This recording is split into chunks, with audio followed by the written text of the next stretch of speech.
반갑습니다, 여러분. 게시탐정입니다. 본 게시탐정이 이제 국민의힘 대선 후보 경선 때부터 어쩌면 더 오래전부터 걱정해왔던 그 국가급 마귀 역사가 결국은 국가급 배도로 이어지는 모습에 참으로 통탄을 금치 못하고 불길한 예감일수록 빗나가는 법이 없나 싶어 근심이 끊일 날이 없사온데, 그럼에도 불구하고 정권 교체 네 글자가 마법의 주문이 됐어요. 신앙 고백이 됐습니다. 그런 분들께는 지금이 지난 5년간을 통틀어 가장 꿈과 희망에 부풀어 있는 하루하루가 아닐까 해요. 그 어떤 우려와 걱정과 리스크도 정권 교체 한마디에 그냥 지푸라기만도 못한 게 되네요. 윤석열을 지지하지 않거나 비판하는 것은 이재명을 지지하는 것으로 매도돼요. 정권 교체가 중요하지 다른 게 문제냐면 일단 이재명만 피하고 보자는 식으로 내던지는 것에 참 어이가 상실될 지경입니다. 그야말로 현 대선 전국은 정권 유지 대 정권 교체, 후보로 보자면 이재명 대 윤석열의 구도로 흘러가고 있는데, 오늘은 배도라는 이름의 영적 문제를 더 거론하진 않을게요. 정말 실무적이고 현실적인 차원에서의 문제를 거론해 보겠습니다.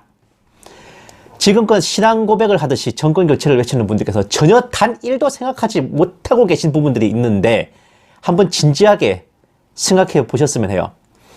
본 게시탐정은 근본 윤석열의 당선 및 집권은 당선된다는 전제 하에서 이게 우파가 이기는 것처럼 보여도 사실상 이 나라 보수 우파를 완전히 회생 불가한 파멸로 이끄는 결과라 믿어 의심치 않습니다. 최악의 결과인 이재명 당선을 피는데 그게 뭔 소리냐 하시겠지만 세상 일이 그렇게 간단치가 않아요. 사실 윤석열은 애초에 굉장히 불리한 채로 시작했습니다.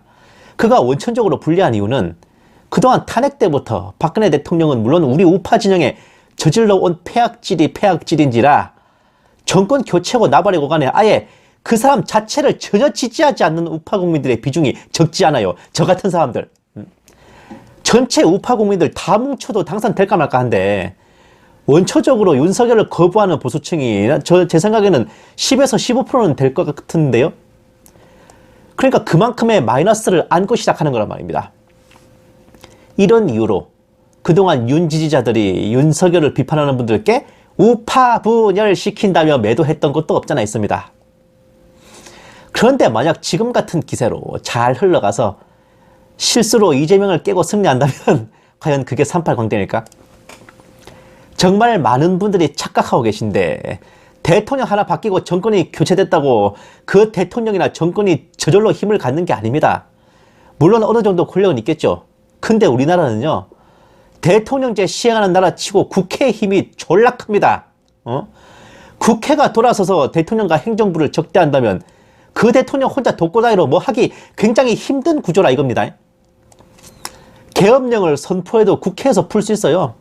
법률안도 행정부안은 국회에서 날려버릴 수 있단 말입니다. 정권 교체가 되면 대망의 새 시대가 열릴 것이라 생각하는 분들께는 참으로 유감스럽게도 어디 박근혜 대통령이 현직 대통령이 아니셔서 탄핵되고 그 변을 당하셨습니까?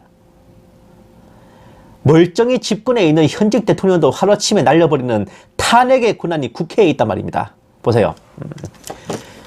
현재 국회는 정원 300석 중에 재적 295명, 더불어민주당 단독으로 172석, 정의당 합치면 178석, 제1야당인 국민의힘 간신히 개헌 저지선 넘긴 106석입니다. 2020년 총선에서 우리 하나님의 사람 황교안의 지대한 깽판으로 저쪽에 호활 180석을 만들어주는 이거 100만 대군이야 진짜. 이런 전무후무한 대업을 달성했는데 국회 임기가 4년이잖아요. 2024년까지는 꼼짝없이 국회는 저쪽 손에 놓여있단 말입니다. 이거 진짜 어마어마한 최종병기입니다.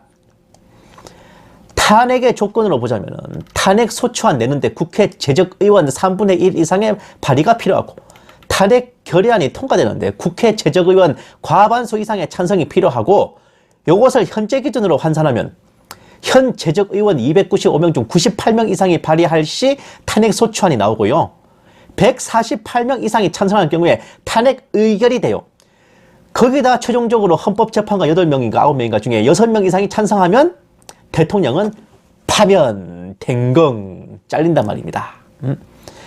현재 더불어민주당이 172석이잖아. 정의당과 연대 안 하고 또 지난 탄핵처럼 국민의힘 내 배신자들 포섭할 필요도 없이 단독으로 탄핵 안 내고 통과시켜서 대통령을 날려버릴 수 있는 힘이 있어요. 응? 헌법재판관들의 의견이 남아있지 않냐 하시겠지만 불과 앞전 탄핵에서 어떻게 했습니까? 헌법재판소가 몽땅 그 사기 탄핵에 놀아나가지고 만장일치 찬성했는데 느닷없이 머리에 총 맞았다고 반대해 주겠습니까? 게다가 더 문제는 탄핵의 사유입니다. 보세요. 뭐 뇌물수수, 횡령, 부정부패, 국익을 명백하게 해야 하는 행동, 직권남용에 의한 삼권분립 침해, 국가조직을 악용한 국민 탄압 등 국민 기본권 침해, 부정선거, 선거 조작 등등. 뭐 말은 거창한데요. 이게 하나도 뭐 걸리면 땡입니다. 댕강. 예? 대통령직을 유지하는 게 헌법 수호의 관점에서 용납될 수 없거나 대통령이 국민의 신임을 배신하여 국정을 담당할 자격이 없다. 는 것만 논리적으로 밝혀지면 그만이라 그거지. 바로 그렇기 때문에 박근혜 대통령 때는 없는 죄목을 만들어 뒤집어 씌우고 특검해가면서 어거지로 탄핵 사유를 엮었습니다. 10원 한 푼 안 받았는데 뇌물죄 들어가고 당연한 직무수행 했는데 직권남용이 들어가고 아는 사람 있다는 이유로 경제공동체로 엮여가지고 탄핵당했잖아. 지금도 우리는 그 사건을 사기 탄핵 또는 조작 탄핵으로 기억하고 있지 않습니까? 심지어 하다 뭐 세월호를 침몰시켜서 인신제사를 했다는 뭐 최순실 무당설까지 돌아가지고 박 대통령을 대통령직을 유지할 수 없는 자격 상실자로 몰아갔지 않습니까? 그런데 윤석열은 어때요? 그를 탄핵시키기 위해 조작과 사기가 필요합니까? 그 부인되는 김건희 씨 본인이 점을 친다느니 뭐 무당보다 잘 본다느니 이딴 소리 하면서 이 사람 뭐 졸업 논문도 사이버 아바타 가지고 점치는 뭐 그런 거더만 환연 무당설을 본인 스스로 입증해주고 있어요. 선거본부에서부터 무속인들이 판을 치고 있습니다. 윤석열 처가는 경제공동체를 넘어서 아예 가족공동체잖아요. 없는 비리를 왜 지어내요? 있는 비리도 차고 넘치는데 이 정도면 사기 탄핵, 조작 탄핵 아니라 사실 탄핵, 합법 탄핵이 가능하고도 남는다 그겁니다. 보세요. 이런 모습들이 훗날 탄핵 증거 자료로 잘 활용될 거라는 생각은 저 혼자 하고 있습니까? 예? 어디서 무당 같은 사람들하고 끌어들여갖고 저기 윤석열 집권 1년 안에요. 탄핵 구실은 넘쳐나게 쌓여갈 겁니다. 한 번 더 탄핵된다면은 뭐 그 다음 대통령 누가 되겠어요? 뭐 이재명 아니면 이낙연이 되겠지. 집권 1년 만에. 향후 10년, 20년간 보수 우파의 집권은 불가능합니다. 보수 우파의 모든 역량을 다 몰아서 윤석열을 세운 거기 때문에 그래. 문재인이 굳이 지금 윤석열의 각종 혐의를 걸어넣지 않고 놔두는 이유가 이재명이 당선되고 쳐도 늦지 않잖아요. 윤석열이 당선되면 탄핵시키면 되잖아. 굳이 지금 수고할 필요가 없이 뭐 야당 후보라서 탄압을 받는다 이런 식의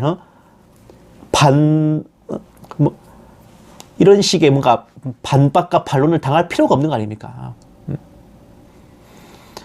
보수 개돼지들이 마음껏 꿈에 부풀어 있도록 놔둬도 무방하거든. 제가 문재인이라도 그렇게 해요. 예. 이런 이유로 본게시 탐정은 후보를 내보낼 때는 가장 리스크가 적은 후보를 세워야 된다고 생각했는데 정작 가장 리스크가 많은 윤석열이 세워진 것에 어안이 벙벙했단 말입니다. 그런데 이거보다 더 무서운 건요. 만약 윤석열과 더불당이 거래를 해가지고 탄핵 안 하는 대신에 문재인 및 주사파 정권에 대한 처벌 미실시, 좌파 사회주의 정책과 친중, 친북 정책 등을 시행하도록 한다면 어떻게 하겠습니까? 동성애 차별금지법 제정은 굳이 거래가 아니더라도 윤석열 본인이 동성애 동성혼 지지자이기 때문에 본인 의지로 할 것 같고요. 나머지 것들도 자기가 살기 위해서라도 기꺼이 더불당의 괴뢰 노릇을 못할 게 뭡니까? 만약 그런 모습에 실망한 보수 우파에서 비판한다면 또다시 옛날처럼 우파 인사들, 유튜버들, 논객들 수백 명 잡아들여가지고 옥살이 시키고 하면 입을 틀어막으면 그만 아니냐고. 이미 한 번 해봤는데 또 못할 거 뭐 있어요? 그런다고 해서 이 무력하고 소대가리 돋는 우파에서 누가 그를 막겠습니까? 전에도 못 막은 거 나중에도 막을까? 그러니 윤석열의 당선은 우파 손으로 옹립된 좌파 정권 시즌2에 지나지 않는다는 겁니다. 이재명이 당선되나 윤석열이 당선되나 우파 대숙청은 예견된 결과지만 그 데미지는 윤석열 집권 시에 더 파멸적입니다. 이재명만 피하고 보자는 아메바 같은 생각이 이 나라 보수를 회생 불가한 멸망으로 몰아넣는다는 게 정말 안 느껴지십니까? 10여 년 전에 후진타오에 이은 중국의 새로운 국가주석을 선발할 때도 지금과 비슷한 갈등이 있었어요. 보세요. 요 왼쪽이 보시라이, 오른쪽이 시진핑입니다. 이 보시라이로 말할 것 같으면 모택동을 본받으려는 근본주의 골수 빨갱이요. 이게 빨갱이 나라에서도 빨갱이짓 적당해야 됩니다, 진짜. 그의 부인되는 사람은 밉게 본 사람을 인체의 신비전으로 보내버린다는 소문까지 있었죠. 그야말로 중공판 이재명과 해경궁인데 그런 보시라이 부부입니다. 오죽하면 그 중국 공산당 중앙에서도요. 보시라이가 집권하면 문화대문은 또 일어난다. 보시라이만 피하고 보자. 나 인체의 신비전 가기 싫어. 이런 심산으로 무난해 보이는 시진핑을 옹립했거든요. 그 결과는 보시는 바와 같겠습니다. 저 짱깨들 저게 나랍니까 저게? 예? 저게 나라냐고.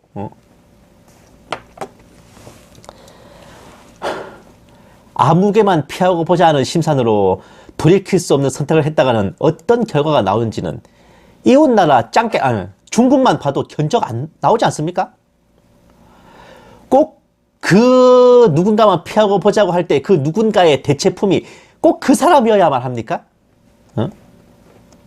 거기에 덧붙여서 그것이 하나님 보시기에 배도에 해당하는 일이라면 그로 인한 결과에다가 하나님의 심판까지 더해져. 어쩌실 거야? 2022년 3월 대선 이후로 대한민국의 운명은 참 아주 어두컴컴하고 캄캄해지기만 하는데 이 생각 저 혼자 하고 있습니까? 네? 여기에 대한 대안은 뭐가 있으십니까? 걸핏하면 대안을 내놔보라고 하는 윤석열 지지자님들, 예? 여기에 대한 대안을 한번 내놔봐. 감사합니다. 게시탐정이었습니다.